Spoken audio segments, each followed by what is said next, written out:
गीता का कहना है कि बुद्धिमान व्यक्ति को फल के प्रति आसक्ति छोड़कर ही कर्म करना होगा। क्या हम देखते नहीं कि कर्म करना ही हमारे हाथ में है, फल हमारे हाथ में है ही नहीं। हम खेती करते हैं, वह हमारे हाथ में है, परंतु क्या खेती का फल भी हमारे हाथ में है? बीच में ओले पड़ जाएं, सूखा पड़ जाए, अतिवृष्टि हो जाए, अधिक सर्दी, अधिक गर्मी, कोई रोग आ जाए, क्या हमारे पास इतनी शक्ति है कि हम इन्हें रोक सकें? हमारे हाथ में तो कर्म करना मात्र है। फल जब हमारे हाथ में है ही नहीं, तब हम फल के प्रति आसक्ति कर अपनी शक्ति का अपव्यय क्यों करें? गीता हमें यथार्थ स्थिति को स्वीकार करने के लिए प्रेरित करती है। यथार्थ स्थिति यह है कि कर्म करना हमारे हाथ में है, फल हमारे हाथ में नहीं है। जो वस्तु हमारे हाथ में नहीं, हमारे बस की नहीं, उसके लिए क्यों छिटपटाएं? गीता का कहना है कि कर्म करते हुए फल पर अधिकार न रखना ही जीवन के प्रति यथार्थ दृष्टि, रियलिस्टिक आउटलुक है, क्योंकि भले ही हम फल चाहते हैं, पर उस पर हमारा अधिकार नहीं है। दूसरा प्रश्न यह है कि क्या फल की आसक्ति को छोड़कर कर्म करना संभव भी है? जैसा हमने अभी कहा, गीता के दृष्टिकोण से तो यथार्थवाद, रियलिज्म यही है कि जब फल हमारे हाथ में नहीं है, तो हमें उस स्थिति को वैसा ही स्वीकार कर लेना चाहिए, परंतु ऐसा होता नहीं है। हम जब भी कोई कर्म करते हैं, फल पहले ही मन में बैठा होता है। गीता का कहना है कि फल की आसक्ति मन में बैठी तो होती है, परंतु उसे मन में बैठे नहीं होना चाहिए, क्योंकि फल हमारे हाथ में नहीं है। मन में ऐसी अनासक्ति की अवस्था ले आना संभव है। उदाहरणार्थ, डॉक्टर रोगी को ठीक करने के लिए दवा देता है, परंतु रोगी मर जाता है। रोगी के सगे संबंधी उसके लिए रोते हैं, डॉक्टर तो नहीं रोता। क्यों नहीं रोता? क्योंकि रोगी के चंगा होने के लिए दवा देने का कर्म तो उसने किया था, परंतु फल में उसकी आसक्ति नहीं थी। अगर डॉक्टर का अपना लड़का मरीज होता, वह मर जाता, तो डॉक्टर को अवश्य दुख होता। ऐसा क्यों होता? क्योंकि अपने लड़के को जब वह दवा देता है, तब फल में उसकी आसक्ति होती है। अगर दूसरे को दवा देते हुए डॉक्टर निष्काम भाव से कर्म कर सकता है, उसे दवा देते हुए उसको कर्म फल की आसक्ति नहीं सताती, तो इसका यह अर्थ तो है ही कि अनासक्ति पूर्वक कर्म करना संभव है। जो वृत्ति डॉक्टर अन्य मरीजों के साथ अपनाता है, उसे अपने लड़के के साथ भी अपना सकता है। इसी निस्सिमता, निष्कामता को जीवन में स्थिर बना लेना कर्मयोग है। फल की आशा न करना तथा फल में आसक्ति न करना, इन दोनों में भेद कर्मयोग का। यह अर्थ तो है कि हम फल के प्रति अनासक्त रहें, इसका यह अर्थ नहीं है कि हम फल की आशा ही न करें या यह समझने लगे कि फल होगा ही नहीं। कर्म किया है तो उसका फल तो होगा ही।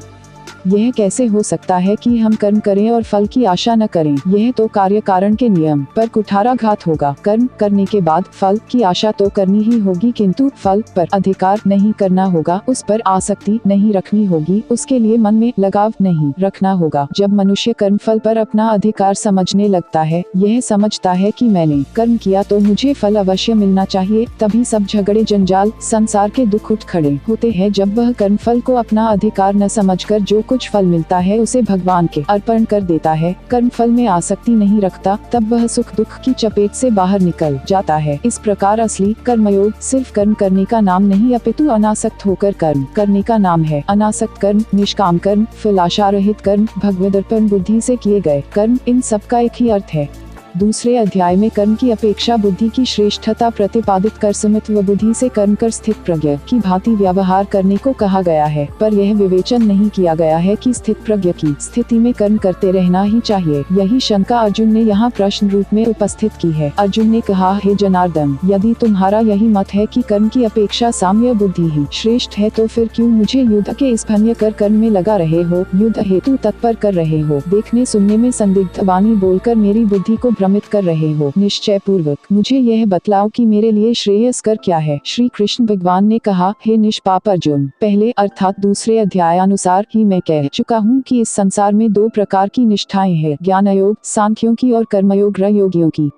चिंतन करते हैं वे दंभी, ढोंगी, मिथ्याचारी कहलाते हैं। हे अर्जुन, वे लोग इन मिथ्याचारियों से श्रेष्ठ है जो मन से इंद्रियों को संयमित कर कर्मेंद्रियों द्वारा अनासक्त बुद्धि से कर्मयोग का आचरण करते हैं। इन दो श्लोकों में स्पष्ट कर दिया गया है कि जो लोग कर्म न करने का इंद्रियों के हठात निग्रह का प्रदर्शन करते हैं, पर उनका मन इंद्रिय विषयों में आसक्त रहता है, वे लोग पाखंडी है। केवल बाह्य आडंबर हेतु इंद्रियों के दमन से कोई सच्चा सदाचारी नहीं हो जाता। सच्चा सदाचारी होने के लिए मन और व्यवहार व्यवहार में एकता या समत्व का होना आवश्यक है। निष्काम बुद्धि से कर्म करने की युक्ति को गीता ने कर्मयोग माना है। यह बात 7वें श्लोक से स्पष्ट है। नियतं कुरु कर्म त्वं कर्म ज्यायो ह्यकर्मणः शरीर यात्रापि च ते न प्रसिद्धेद कर्मणः। 8 स्वधर्मानुसार तू अपने नियत कर्मों को करता रह, क्योंकि कर्म न करने की अपेक्षा कर्म करना कहीं श्रेष्ठ है। और समझ ले, यदि तू कर्म नहीं करेगा तो भोजन आदि न मिलने के कारण तेरा शरीर निर्वाह तक न हो सकेगा। इसमें संदेह नहीं कि यह सारा संसार कर्म में लगे हुए मनुष्य कर्म के कारण ही बंधे हुए है, बंधन में न पड़े। इसलिए कई लोग कर्म के त्याग का ही उपदेश देते हैं, परंतु जो कर्म यज्ञार्थ अर्थात यज्ञ की भावना से किया जाता है उसमें बंधन नहीं पड़ता। इसलिए हे कुंती के पुत्र अर्जुन, मुक्त सिंह होकर अर्थात कर्म की आसक्ति छोड़कर सदा कर्म करते रहो। यज्ञ की भावना से अर्थात भगवान को अर्पण करने के भाव से किए गए कर्म बांधने वाले नहीं होते। यज्ञ का तात्पर्य गीता में बहुत व्यापक है, जैसा कि शास्त्रों में वर्णित है कि ब्रह्मा ने यज्ञ द्वारा इस सृष्टि की रचना की और यज्ञ चक्र द्वारा ही सृष्टि के संचालन अर्थात सुचारू रूप से चलाने का विधान किया। स्पष्ट है, यज्ञ से तात्पर्य केवल अग्नि में हवन आदि अथवा सांसारिक या स्वर्गीय सुखों की प्राप्ति के लिए की जाने वाली क्रियाओं तक ही सीमित नहीं है। यज्ञ के अंतर्गत वे सभी कर्म आ जाते हैं जब व्यक्तिगत एवं सामूहिक रूप में इस सृष्टि के व्यापार के सुचारू रूप से संचालन में सहयोग देते हैं। कर्म विपाक प्रक्रिया के सिद्धांत के अनुसार हर एक कर्म का फल बंधनकारक है और जिस प्रकार की भावना बुद्धि रखकर कर्म किया गया, कर्ता को उसका फल भोगना पड़ता है। गीता ने मीमांसकों के सिद्धांत में यह सुधार किया कि यज्ञात कर्म सृष्टि के सुचारू व्यवहार के लिए आवश्यक है। वे किए तो जाएं, पर फिलाशा त्याग कर साम्य बुद्धि से यज्ञात कर्मों में केवल श्रौत ही नहीं बल्कि स्मार्त यज्ञ तथा चातुर्वर्ण्य व्यवस्थानुसार सभी व्यावहारिक कर्मों का भी समावेश है। यज्ञात कर्म बंधक नहीं होते। सृष्टि रचना के प्रारंभ में यज्ञ द्वारा प्रजा की रचना कर प्रजापति ब्रह्मा ने अपनी प्रजाओं से कहा, इस यज्ञ द्वारा तुम्हारी वृद्धि हो, यह यज्ञ ही तुम्हारी आवश्यकताओं की पूर्ति हेतु कामधेनु होवे।